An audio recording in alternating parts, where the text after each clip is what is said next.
चुनावी दौर में हर दल अपनी तैयारियों में इस वक्त जुटे हुए हैं। बीजेपी और कांग्रेस की अपनी रणनीति है और इसी बीच क्षेत्रीय दल भी कई राज्यों में राष्ट्रीय पार्टी को कड़ी टक्कर दे रहे हैं।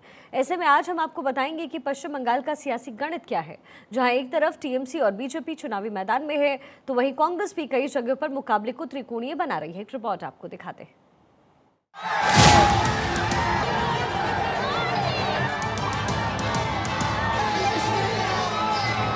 ভারতবর্ষে বেকারের সংখ্যা লাফিয়ে লাফিয়ে বাড়ছে আর মোদি বাবুর গ্যারেন্টি দিয়ে বেড়াচ্ছে। আপনার গ্যারেন্টি মানে তো নোটবন্দি। टीएमसी का मतलब है तू मैं करप्शन ही करप्शन।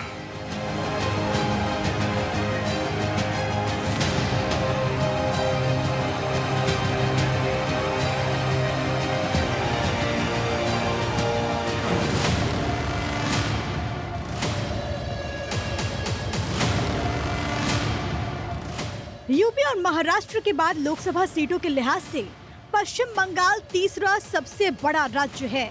यहाँ लोकसभा की कुल 42 सीटें हैं, जहाँ एक तरफ सत्ताधारी दल टीएमसी के सामने लगातार प्रदेश में मजबूत हो रही भाजपा कड़ी चुनौती पेश कर रही है, तो वहीं कांग्रेस भी मुकाबले को रोचक बना रही है। आपको पश्चिम बंगाल के सियासी गणित समझाएं उससे पहले आपको 2019 के नतीजे बताते हैं।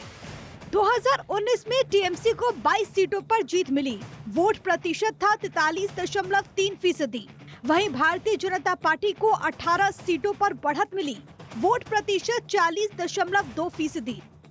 कांग्रेस 2 सीटें जीतने में सफल रही। वोट प्रतिशत के लिहाज से कांग्रेस को 5.61% मत पड़े। वहीं सीपीएम अपना खाता नहीं खोल पाई। वोट प्रतिशत रहा 6.28%। इस बार चुनावी शोर में बीजेपी टीएमसी को कड़ी टक्कर देते हुए नजर आ रही है। बंगाल में किसी एक लोकसभा चुनाव में सबसे ज्यादा सीटें जीतने का रिकॉर्ड बेशक टीएमसी के पास हो, लेकिन 2019 के चुनाव में भाजपा ने अपने प्रदर्शन को सुधारते हुए अब तक की सबसे बड़ी जीत हासिल की थी। पार्टी को 42 में से 18 सीटों पर जीत हासिल हुई। इतना ही नहीं, पार्टी के वोट प्रतिशत में भी शानदार उछाल देखने को मिला। पार्टी को 16.84% से 40.2% वोट हासिल हुआ। अब आपको 2019 से पहले 2 चुनावों के नतीजे भी बता देते हैं।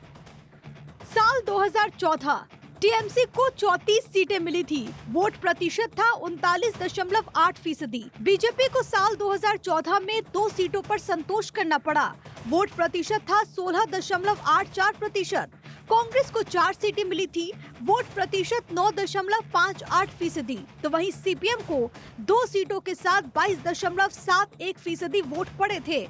साल 2009 की बात करें तो टीएमसी को 19 सीटें मिली थी।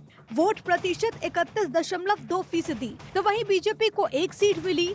वोट प्रतिशत मिला 6.14%। कांग्रेस को 6 सीटें मिली थी। वोट प्रतिशत 13.45%।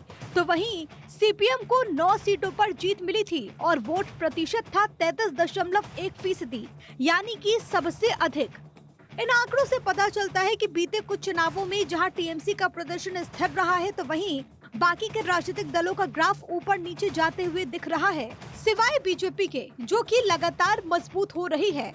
लोकसभा चुनाव की बात करें या फिर 2021 में हुए विधानसभा चुनाव की, जिसमें बीजेपी को राज्य की 77 सीटों पर जीत मिली थी और 28% वोट बैंक में इजाफा हुआ। यह बीजेपी का बंगाल में अब तक का सर्वश्रेष्ठ प्रदर्शन रहा।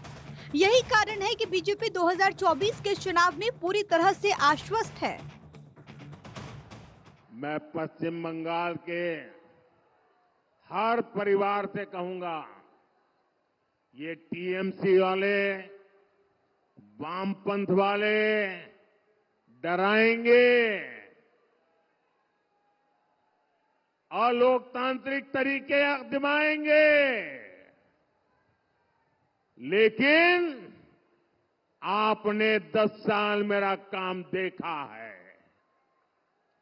आप मोदी की गारंटी पर भरोसा कर सकते हैं। इसलिए यहां हर बूथ पर कमल छाप पर वोट पड़ना जरूरी है। राजनीतिक विश्लेषकों का कहना है कि इस बार पश्चिम बंगाल में बीजेपी CAA और संदेश खाली के दम पर बढ़त बना रही है, तो वहीं TMC को अपनी सरकारी योजनाओं पर भरोसा है।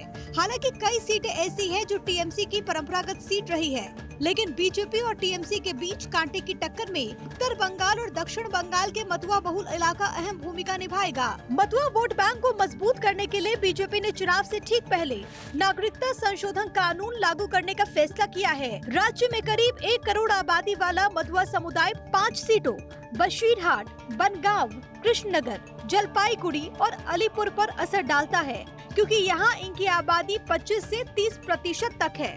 बीजेपी की बंगाल की 42 में से कम 26 सीटें जीतने का लक्ष्य है, तो TMC भी ज्यादा सीटों पर जीत हासिल करना चाहती है। TMC ने इस बार 26 नए चेहरे को मैदान में उतारा। TMC अपने अल्पसंख्यक वोट बैंक को बचाने की कवायद में है।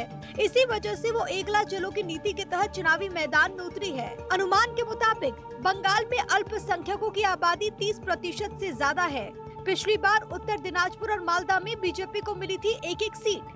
जहां बीजेपी इस चुनाव में केंद्र के 10 साल के कामकाज, बंगाल के गिरते लॉ एंड ऑर्डर, भ्रष्टाचार, संदेश खाली, केंद्रीय एजेंसी पर हमले का मामला उठा रही है, तो वहीं TMC लक्ष्मी भंडार, कन्याश्री, सबुज साथी, युवाश्री, बुजुर्ग पेंशन जैसे योजनाओं के सहारे है। राज्य के 7 करोड़ 18 लाख वोटर्स में 3 करोड़ 59 लाख महिलाएं हैं। 2021 के विधानसभा चुनाव में इन महिलाओं का करीब 55% वोट TMC को मिला था। यही कारण है कि ममता दीदी को भी भरोसा है कि इस बार भी वो किले को बचाने में सफल रहेंगी। 4 জনের জামানত বাজেয়াপ্ত করে দিন। আমরা কথা দিচ্ছি 2024-এ নরেন্দ্র মোদীকে আমরা ভারতবর্ষের চেয়ার থেকে সরাবই রাজনৈতিকভাবে, এটা আমাদের শপথ। पश्चिम बंगाल का चुनाव दिलचस्प मोड़ ले चुका है। सियासी हवाओं का रुख कहता है कि बंगाल में 1-2% वोट शेयर घटने बढ़ने से भाजपा और TMC के गणित में खेला हो सकता है। Bureau report, Bharat 24।